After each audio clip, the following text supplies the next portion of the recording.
Hiking has to be the easiest of all outdoor activities. All you need is a comfortable pair of shoes, a little preparation, and perhaps some good company for a great time out there. Rob and Tracy traveled to Montana, where the scorching heat couldn't stop them from seeing the majestic white cliffs along the Missouri River. From there, we'll move inside and hike a cave in southwestern Quebec, then finish things off by gaining altitude and hiking a canopy trail in the treetops of the Haliburton Forest. Join us for another exciting adventure this week on The Great Outdoorsman.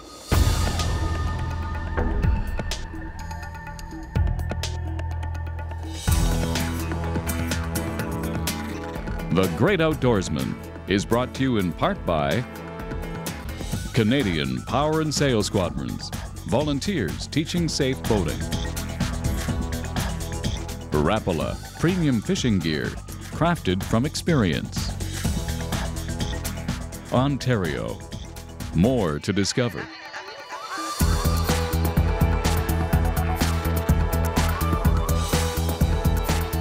The white sandstone cliffs which dot the landscape along Montana's Missouri River have long been a destination for hikers. The only problem has been their limited access points. Most visitors can only get to them by water. We called Daryl Dammel because besides being an experienced hiker, he also has permission to enter the White Cliffs via a land route. It was already getting hot early in the morning, but Tracy and Rob had plenty of water and comfortable shoes to make the hike safe and enjoyable. Now, you've recommended for our hike today that we bring these poles with us, and for very good reason. These are my snake sticks, just cross-country ski poles, and I just kind of probe around before I step there. It's a good idea. I don't see too many snakes, but one's enough. Better to be safe than sorry. Yeah. What kinds of things are we going to see today when we're on our hike? Oh, we'll just see a lot of white cliff formations, the river, and we'll just keep it a secret and let the audience see what we've got. All right. Excellent. Shall we head out? Yeah. Okay, sure. We'll follow you. I'll ride on your shoulders and avoid the snakes.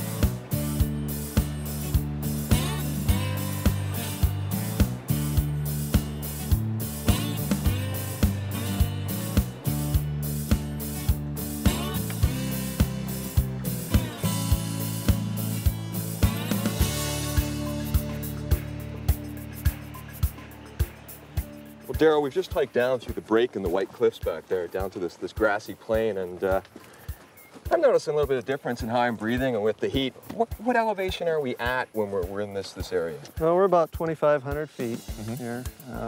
When we hike down from the top, we lose about 200 feet in elevation. Okay.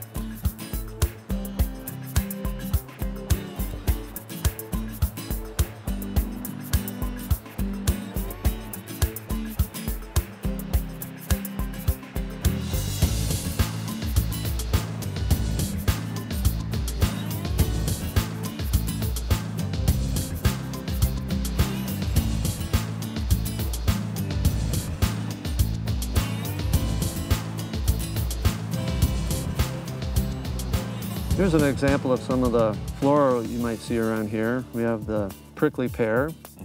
It's got some good stickers on it. Sometimes you'll brush up against it with your boots, and most of the time they won't go through, but sometimes they'll go through a good thick boot. This is a small sagebrush here. We call it the big sage, and this is just a little tiny guy. It'll get about this tall around here. Now that's what we see all around here that I've been checking for our friend Mr. Rattlesnake with the pole. Yeah, when he gets hot, he likes to hide under there. And when I walk by, I like to just give it a good bump and make sure he doesn't. Give it a smack. Yeah. Now, the sagebrush isn't quite the sage that we would normally use in cooking and things, right? No. But it has another use? Well, the Indians used to use it if they didn't have any water and they're getting thirsty, cotton mouth. Just break off a little bit of this and chew it, and it activates your saliva glands. Oh, you gonna give it a try? Oh, sure. This one's for you, Mom.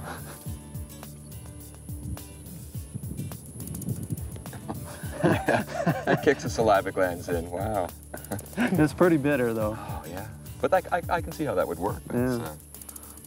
Now you should try the cactus. No, I'll leave that for you. Come on. Thanks, you're very generous.